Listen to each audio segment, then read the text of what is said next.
Hi everyone, this video will cover how to set up simple animations in Rhino and export them using VRay. The rendering has been set up in advance. If I show the frame buffer, this is what we're going to render out. Most of what you see in this image I have shown you how to do in previous tutorials. In this tutorial we're going to focus exclusively on going from the static image to an animation. So most of our time will be spent in Rhino looking at the animation settings, and then I'll show you how to go into the VRay options and export the animation. So first we have to find the animation toolbars in Rhino. If you look across your tabs at the top of the viewport, you should have a tab called Render Tools. And I'm just going to slide this tab over to the left so I can find it easily. At the far right of this tab there are 3 buttons, and the first 2 have pull downs. The first button, which I'm going to access the small toolbar by holding down on the pull down, and now you can see that I have this animation setup tab, which I could actually add to the series of tabs up here, but I'm not going to do that now. And to the right of that we have another pull down, and this is for the animation preview buttons. And so these are the two sets of tools that we're going to need to set up the animation and then preview the animation. If you don't see these, you can turn them on by typing toolbar in the command line and then selecting default. And if you scroll down, you'll find an animation setup option and an animation preview option. So if I click both of these and hit OK, the 2 toolbars that I was looking at before, 2 panels, pop into Rhino. I'm just going to close these, and I'm going to continue to access them from the render tab. That way I don't get too many tabs going across the top. I already have plenty. So I'm going to keep these on the screen, and now I'll go over how to set up the 2 types of animations that we're interested in. So the middle 2 buttons on the animation panel, or the animation toolbar, are the 2 types of animations that we're going to cover. There's also a sun study option and a turntable option. We're not going to cover those, but they should be pretty intuitive for you to use on your own at a later time, to try on your own. We're going to first look at setting up a fly-through animation, and then we're going to look at setting up a path animation, which is a little bit more complex. The animation tools in Rhino are incredibly simple, and they're a great way to be introduced to the possibility of using animation for architectural visualization. Other programs like Maya or 3D Studio Max have more complex animation tools. You can animate not only cameras, which is what we're doing essentially in Rhino, but you can also animate objects and even materials. We're not going to need to do that obviously for this assignment, and but this is a great way to introduce the concept of using animation for architectural visualization. So the first animation that we're going to do is a fly-through animation. I have some curves already in my scene, which I will use for the animations. And so to get started, I'm going to click Setup Fly-Through Animation, and in the command line, it's asking me to select a path curve for camera and target. And so this is actually just asking for one curve as an input, and that curve will be used for both the camera and the target. I'm going to select this path, and actually before I do that, I want to check that the path is moving, the curve is moving in the correct direction. And let me go to wireframe so it's actually easier to see the curve. And the camera is going to move from the start point of the line to the end point of the line. So when I draw a line, I always first place a start point and then move to an end point. And so this line now has a direction. And this direction is what the animation will use to move the camera from one end of the line to the other. If I forget in what order I drew the curve, I can simply type the command dir for direction. So if I type dir in the command line and hit enter, it's going to show me a series of arrows. It's going to show a series of arrows along the curve, so I know which direction the curve is moving. So if I type dir again for this curve, I can see that it is in fact moving toward the object. If it was not, I could type flip in the command line and flip the direction of the curve. So now if I type dir, it's moving in the wrong direction. So if I had found this curve in that direction to begin with, I could simply type flip and then check its direction. And now I can see that it's moving in the correct direction, and so the camera will start here and move to here. So now I'm going to select set up Flythrough Animation again, look at the command prompt, select a path curve. I'm going to select this curve, and the set animation window comes up. And there are a series of options here which we need to go over. The first one is the number of frames. Rhino will export at a frame rate of 30 frames per second. And so we need to divide this number by 30 to understand how many seconds our animation will be. And so if I divide 180 by 30, I get a value of 6. So I know that this is going to be a 6-second long animation. If I wanted it to be shorter, I could type 90, and then it would be 3 seconds long. But for now, let's keep this at 6 seconds, so 180 frames. Next we go to the file type. The file type is set to JPEG, which is fine. There are a number of options here, but let's just leave this at JPEG. And the capture method refers to what rendering mode we want to use for the animation. So I could use all of the available Rhino viewport shading options, such as wireframe, rendered, ghosted, X-ray, technical. And when I'm ready to export this with VRay, I'll select render full. But for now, I'm going to keep this at shaded so I can preview the animation. And next I'm going to move to the viewport.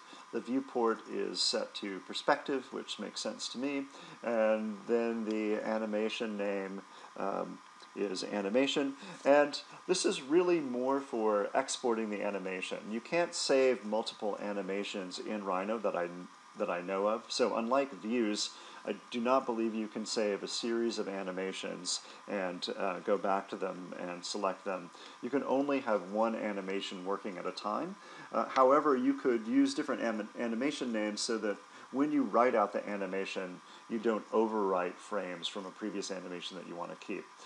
For now, I'm just going to keep this name, the default name, and hit OK.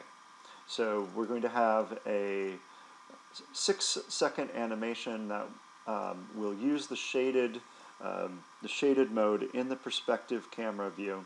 And when we export this, we're going to export the animation frames as a JPEG, and there will be 180 frames, and at 30 frames per second, that will give us a 6-second animation. So hit OK. And so I've selected that path. Nothing in the viewport will indicate that an animation is attached to that path. So to see if the animation is working correctly, I actually need to hit the play button on the animation preview tab. And again, if you don't see these, go over to Render Tools all the way to the right on this tab. You can see the preview animation button, and if I hold down on that button in the lower right corner, then I'm going to get these options. So I can now hit play, and it goes to the perspective view, or we're in the perspective view, but it goes to the shaded mode and plays the animation. So it's a fairly straightforward animation. This camera is just sliding at a constant rate for 6 seconds along this line. To make it a little bit more interesting, I might grab the endpoint and move it up so that we're flying up toward the object. Now you can see that we are flying into it, which is a little scary. I could also use a curved path for this animation, but the problem is that the animation is always going to follow the curve. So, for example, if let me just do it. I'm just going to delete this curve because I don't need it anymore. And I'm going to select Flythrough Animation, and I'm going to now select this curve for the animation, hit OK, and hit play or preview. And now you can see that I don't see anything at all. And that's because the camera is starting here, and the camera is traveling along this path, and it's looking along this path, and there's nothing to see along that path. So to get around that, to solve that problem, Rhino gives us a second option, which is the path animation. It differs from the fly-through in only one respect. You use two curves. So I'm going to select this, and you can see in my viewport I have already prepared two curves to use for this animation. And before I select them, I'm going to double check their directions. So I'll type dir. This one's moving in the way that I want it to move, and I'll type dir for this one. And this one is also traveling in the same direction, so that's great.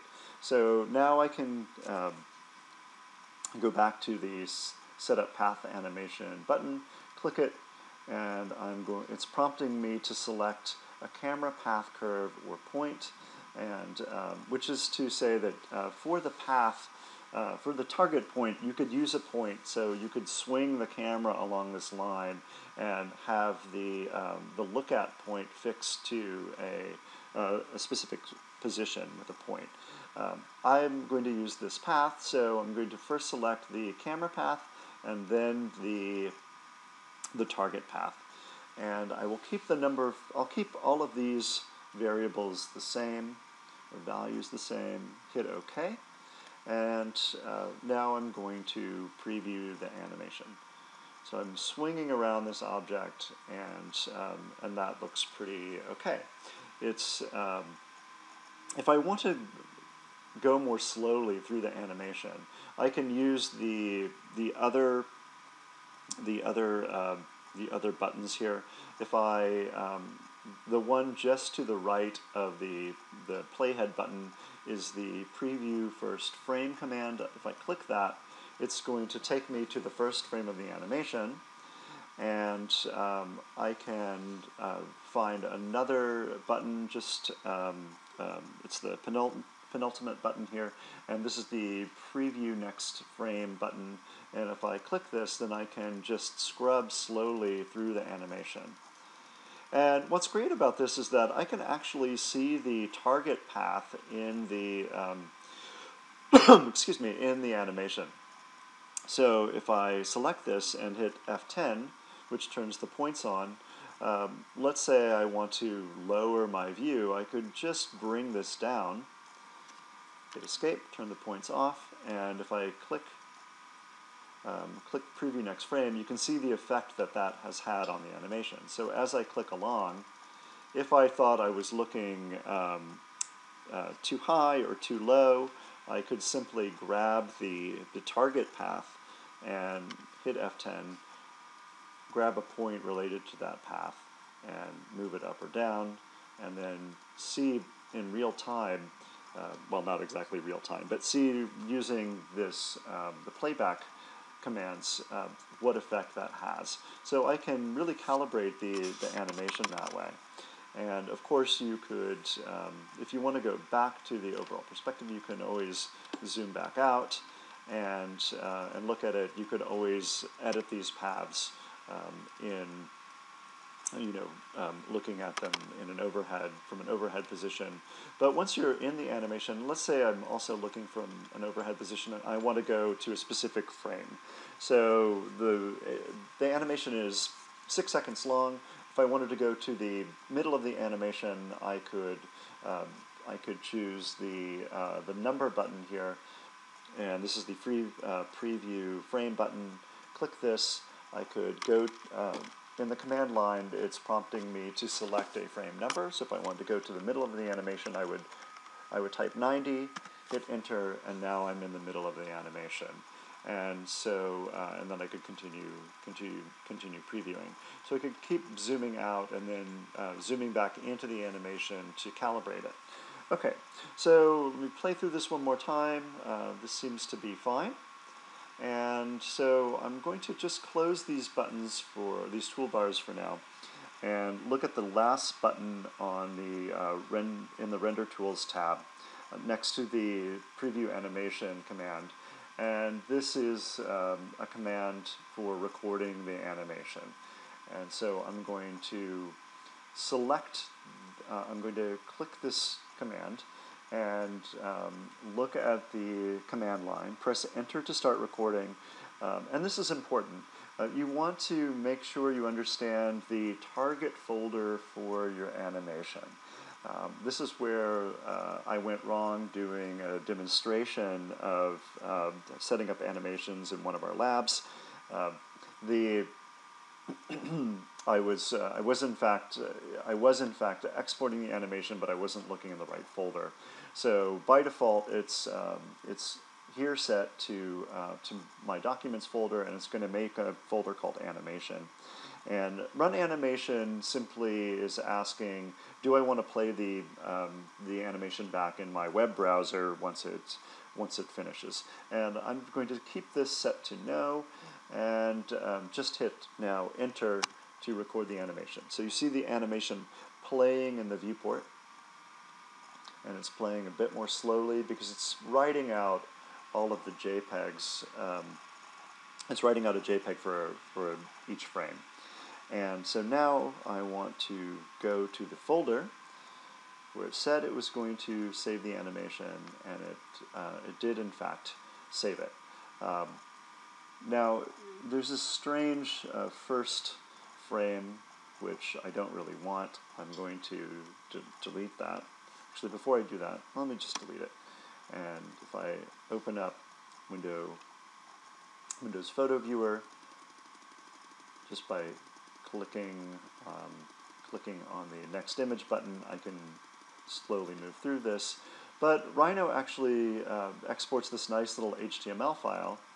If I double click on this, it gives me the possibility of previewing the animation in my web browser. And this could be a great way to generate quick animations for a pinup or a desk crit with your instructors in the future. It's a really easy way, and I can select loop continuously, stop, and hit stop again, and it's a bit counterintuitive, but it plays it. And so I could just loop through this. And I could also turn off the frame counter. And so I could just continuously loop through this animation in my web browser. Okay, so now that I've essentially previewed this using the shaded mode, the Rhino shaded mode, I'm going to proceed to exporting it with VRay. And so I'm just going to take everything in this folder and delete it. And now in the My Documents folder, Animation folder, there's nothing. And I'm going to proceed with rendering it out using the VRay, Okay, so to do that, I need to, and it seems because we had that funny first frame, I'm going to go ahead and go back. I'm going to use the Preview First Frame button and go into the animation itself before I start recording, and maybe that will get rid of the funny first frame that I was seeing in Explorer. Okay, so going to the VRay pull down, I'm going to select Options. Okay, so there are a couple of things that we have to do here to set up the rendering. First, okay, so this is what you may see, and there are all of these folders or tabs that we can open and close. The first stop I need to make is in the global switches folder, and scrolling down, I need to find under miscellaneous batch render and select batch render. So we need to make sure that batch render is enabled. Okay, so now I can close global switches and I can move down to output. And right now we are going to we want to save the render output. Hold on, yeah, let's just save the render output. And in the I'm going to go ahead and go to that folder. So if I go to my Documents folder and choose Animation, then I am going to just type Test, and I'm going to change this from PNG to JPEG, and we'll see how that works. And I'm also going to click Animation On, and I'm also going to just note that 30 frames per second is the default. That's the frame rate, and that aligns with Rhino's output. And hopefully that should be all I need to do. We'll test it and we'll see if that works. So I'm going to close the VRay option editor. I'm going to zoom out because I actually need to set up the animation again and select Render Full as my output option. So I can just select Set Up Path Animation, click the camera path, click the target path, and then in the Set Animation window I want to change the capture method from shaded to Render Full. And now I am going to hit OK. I'm using the playback options. I'm going to go to Preview First Frame. I'm going to click out of, I'm just going to close that, and now I am going to select Record Animation, double check the path, and hit OK, hit Enter. And so now you can see that the VRay frame buffer opens. It's rendering this image. And if I'm rendering out 180 of these, this looks like it's going to take about 45 seconds to render, which isn't bad, but when you are doing this 180 times, it can take quite some time for the animation to finish. First, while this is rendering out, I want to double check that the animation is actually saving out properly. And if I go to Documents, Animation, okay. So now we can see that, in fact, there's this test JPEG, which we could probably get rid of in the VRay option. So we may not actually need to save each rendering that it does independently, because the animation tool in Rhino is doing that. And you also see these additional frames, and those are the this is the alpha channel for the image. So it's just for each image, it's outputting the rendering, and then it's also creating a second image, which is shows the objects in the scene, and then it's showing what is just background. And these can be, you may not need these at all, but they can be really useful to bring into Photoshop to select the background and to select the objects for post-processing. So I'm not going to worry about that right now, but what I do want to do is I want to cancel the rendering because it's taking a long time, and this could be great for for a final review, but I don't really need the animation to be this big. And when I set it up to finally render it out, I'll pause the tutorial and let it render out, and then we can look at the results. So for now, I'm just going to move this aside, find the VRay progress window, and I am going to cancel the animation. And it's actually hitting the X here only cancels the animation or the rendering that's in progress. So I need to have this selected and hit escape, and then that's going to stop. That's going to stop the exporting of the animations. So okay, so what I need to do now is make sure that I have the correct resolution setting. And so what I'm going to do also is go back and just unclick Save Render Output, because I think that Rhino is doing that by default. There's absolutely no need to save out that additional little test JPEG, because it's just writing 2 images each time. And before I forget, I'm going to go back to the folder where the animation was being saved and delete all of these images.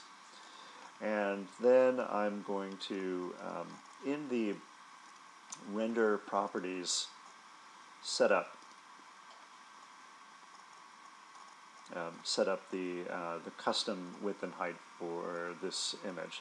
Okay, and so actually, since this tutorial is tied to a representation assignment that's going on while I'm recording it, if you're watching this in future, if you're watching this in the future, the assignment may have changed, but in 2015, there is an extra credit portion to our last assignment to make a film strip that shows frames from your animation. And so I'm just going to use this little film strip to determine the resolution that I want for my final output. And so this is one of the drawings on our film strip, and I've measured it, and basically we need to have a drawing that's 3.21 inches wide and 1.59 inches tall at a resolution of 150 dpi for plotting it out on the plotters. And so I'm going to remember these values, 3.21 and 1.59, and I am going to open Photoshop. And by making a new image at that size, I can quickly find the pixel dimensions that I need. So opening, I'm going to go to File, New, and change this to 3.21 inches wide. So make sure that this is set to inches. Your units are set to inches. And the height is 1.59. And then for the resolution, I'm going to knock it down from 300 to 150. And that's going to ensure that in the color mode, it doesn't really matter for this, but make it RGB. And so now I have an image that's as wide as I want, as tall as I want, and at the resolution that I want. I can hit OK. And after that image has been made, I can select image, image size, and then look at the, oops, I just changed it. So image size, and look at the pixel dimensions for that image. So I have, this image is 482 pixels wide, 239 pixels tall. So I'm going to go back to, close that, so 482, 239. I'm going to go back to Rhino.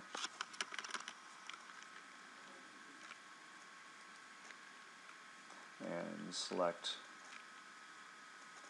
render properties and change this to 482 and 239. Okay. And now it's hard to see because the safe frame has sort of moved off to the sides. If I pull this out, I can actually sort of adjust my viewport more easily and see the actual safe frame.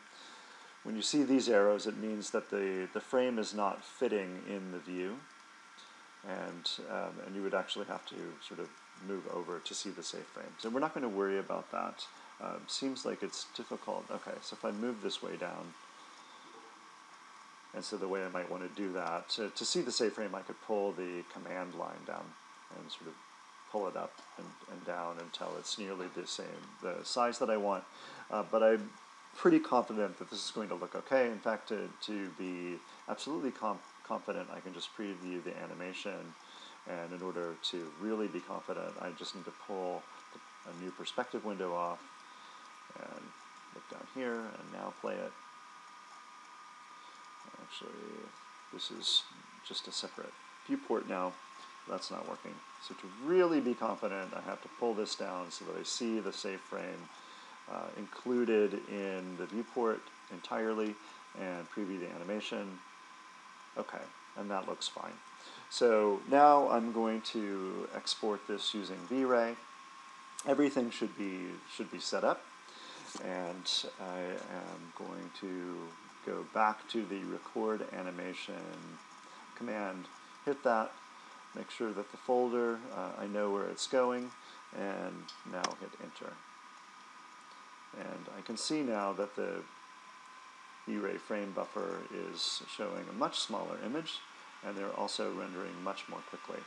And before I pause the video, I'm going to move back to the folder in my documents, the animation folder in my documents folder, and see that it is in fact exporting these animations, these frames, in the way that I would expect.